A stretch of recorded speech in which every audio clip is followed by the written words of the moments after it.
بنگلہ دیش میں بھارت مخالف عوامی لہر کی آخر وجہ کیا ہے؟ بنگلہ دیش میں بھارت کے خلاف اتنا غصہ اور ناراضگی کیوں پائی جاتی ہے؟ کیا وجہ ہے کہ ہزاروں اور لاکھوں بنگالی مختلف شہروں میں بھارت کے خلاف سراپا احتجاج بن گئے؟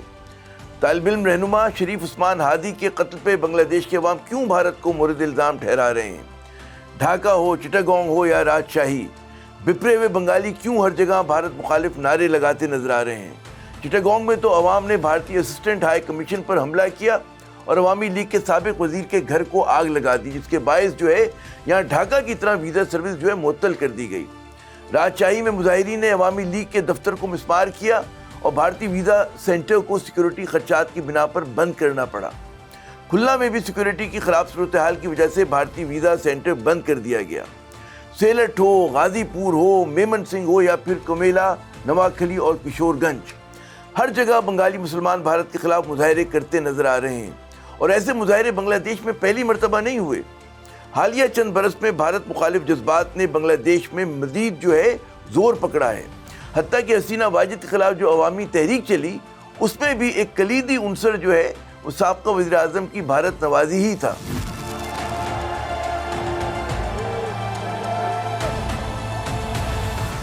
لیکن پھر وہی سوال کہ بنگلہ دیشی عوام میں بھارت کے خلاف اتنا غصہ اور نفرت کیوں؟ یہی بھارت تو تھا جس نے عوامی لیگ اور مکتی بہانی کی پاکستان کے خلاف سرپرستی کی تھی۔ بھارت ہی نے 1971 میں براہ راست فوجی مداخلت کر کے مشرقی پاکستان کو مغربی پاکستان سے جدا کروانے میں کلیدی کردار ادا کیا تھا، اور پھر بنگلہ دیش کے ایک علیحدہ ریاست کے قیام کے بعد اس وقت کی بھارتی وزیر اعظم اندرا گاندھی صاحبہ نے بڑے غرور اور تکبر سے کہا تھا کہ ہم نے دو قومی نظریے کو خلیج بنگال میں ڈبو دیا۔ We have drowned the two nation theory in the Bay of Bengal۔ اس سے اندرا گاندھی کا مطلب یہ تھا کہ مذہب کی بنیاد پر پاکستان کے بطور ایک علیحدہ ریاست کے قیام کا جواز وہ ختم ہو گیا، اور پھر یہی بھارت تھا جو سمجھ بیٹھا کہ وہ عوامی لیگ کی مدد سے بنگلہ دیش کو اپنی ایک ذیلی ریاست کے طور پہ چلائے گا۔ نئی دلی کی یہ بھی خام خیالی تھی کہ وہ بنگلہ دیشی مسلمانوں کی اسلام کی جو شناخت ہے اس کو ختم کر دے گا، لیکن اسی بنگلہ دیش میں 15 اگست 1975 کو شیخ مجیب الرحمان حکومت کا نہ صرف تختہ الٹا گیا بلکہ وہ اپنے خاندان کے کئی افراد کے ساتھ قتل کر دیے گئے۔ جی ہاں، وہی شیخ مجیب جسے بھارت نے بنگلہ دیش کا خالق بنا کر پیش کیا تھا۔ بنگلہ دیش کی آزادی میں شیخ مجیب کا کتنا کردار تھا ایک الگ بحث ہے، لیکن جناب تاریخ کا ایک اپنا جبر ہے۔ 5 اگست 2024 کو بنگلہ دیشی عوام نے نئی دلی کی ایک اور مہرے یعنی کہ شیخ حسینہ واجد بنتے شیخ مجیب کو استعفیٰ دے کر بھارت بھاگنے پر مجبور کیا۔ غصے میں بفرے ہوئے عوام نے شیخ مجیب کے بت گرا دیے، ان کی یادگاروں پر حملے کیے اور تاریخ کے اس بیانیے کو مسترد کر دیا جس نے شیخ مجیب کو بطور قومی ہیرو پیش کیا گیا تھا۔ ان کی بیٹی یعنی کہ شیخ حسینہ واجد نے مجموعی طور پہ 20 برس بنگلہ دیش پہ حکمرانی کی، لیکن ان کے خلاف الزامات کی طویل فہرست میں بھارت نوازی اور بنگلہ دیش کے قومی مفادات کی قیمت پر نئی دلی کو خوش کرنے جیسے الزامات سر فہرست تھے۔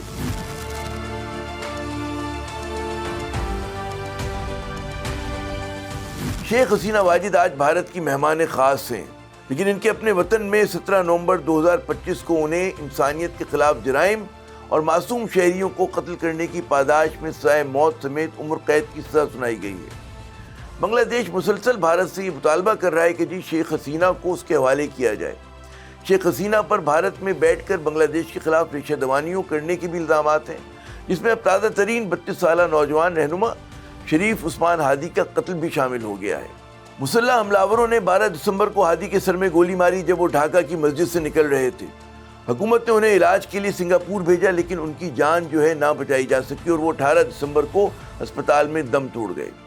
شریف ہادی انقلاب منچا پلیٹ فارم کے ترجمان تھے اور 2024 کی طلبہ تحریک کے اہم رہنما بھی، جس نے شیخ حسینہ کی حکومت کا تختہ الٹا تھا۔ مظاہرین کا الزام ہے کہ حملاور بھارت بھاگ گئے ہیں، جہاں شیخ حسینہ واجد پہلے سے ہی پناہ گزین ہیں۔ ہادی کی موت نے بنگلہ دیش میں بھارت مخالف جذبات کو مزید بھڑکا دیا، اور جیسے کہ میں نے پہلے عرض کیا کہ شہر شہر مشتعل عوام سڑکوں پر آ گئے۔ انہوں نے بھارتی ہائی کمیشن اور اسسٹنٹ ہائی کمیشن پر حملے کیے، عمارتیں جلانے کی کوششیں کی اور بھارت کی غلامی ختم کرو جیسے نعرے بلند کیے۔ اسی پس منظر میں دونوں ریاستوں کے درمیان پہلے سے خراب تعلقات مزید خرابی، کھچاؤ اور بد اعتمادی کا شکار ہو گئے۔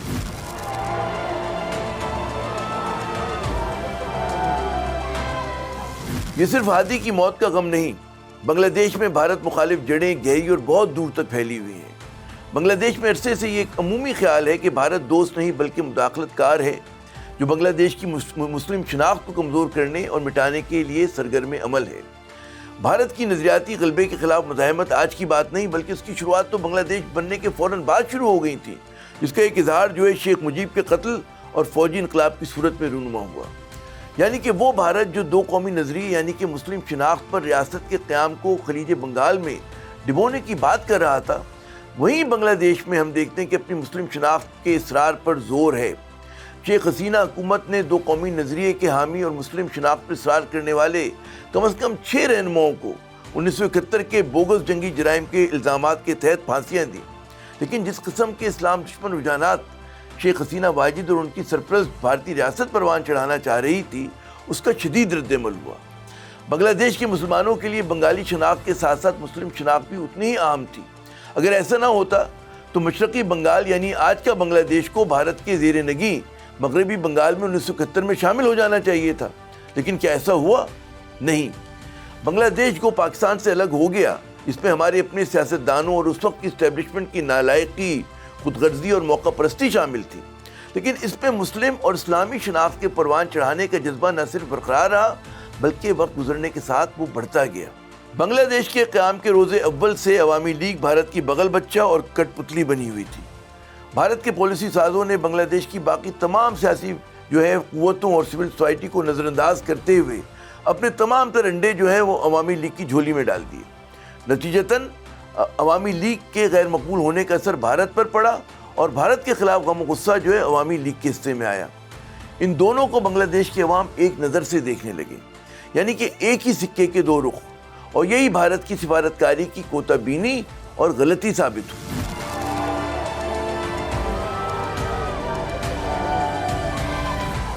کسی جغرافیائی اور معاشی طور پہ بڑی ریاست کو اپنے سے چھوٹی پڑوسی ملک کے ساتھ کیسے تعلقات رکھنے چاہیے، اس کی 2 مثالیں ہمارے سامنے ہیں، ایک چین اور دوسری بھارت۔ چین کے پاکستان سے دہائیوں پہ پھیلے ہوئے تعلقات ہیں، لیکن یہ تعلقات کسی ایک سیاسی جماعت کے مرہون منت نہیں، یہ 2 ریاستوں اور 2 قوموں کے درمیان قربت ہے۔ پاکستان میں جمہوری حکومت ہو یا فوجی، پیپلز پارٹی اور نون لیگ برسر اقتدار ہو یا تحریک انصاف، چین پاکستان کا ہر رنگ میں بہترین دوست ثابت ہوا ہے۔ اس نے پاکستان کی سیاست، اندرونی معاملات اور نظام میں کسی بھی قسم کی مداخلت سے گریز کیا ہے، یعنی کہ وہ سختی سے عدم مداخلت کی پالیسی پہ گامزن رہتے ہوئے پاکستان اور پاکستانیوں کا دوست ثابت ہوا ہے۔ اس کے مقابلے میں بھارت نے بنگلہ دیش کو عوامی لیگ کے ذریعے ایک ذیلی ریاست بنانے کی کوشش کی۔ اس نے عوامی لیگ کی مخالف سیاسی قوتوں اور سول سوسائٹی کو اپنا دشمن سمجھا اور انہیں کچلنے میں عوامی لیگ کا ساتھ دیا۔ ظاہر ہے کہ اس مداخلت اور ہر قیمت پر بھارتی مفادات کو بنگلہ دیش میں آگے بڑھانے کا ایک رد عمل وہ جائز بھی اور فطری بھی ہے۔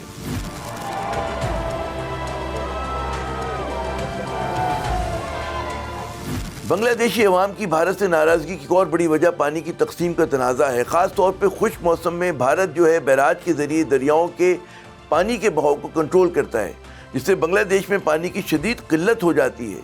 ایک طرف اس سے زراعت بری طرح متاثر ہوتی ہے تو دوسری جانب اس سے ماحولیاتی مسائل پیدا ہوتے ہیں۔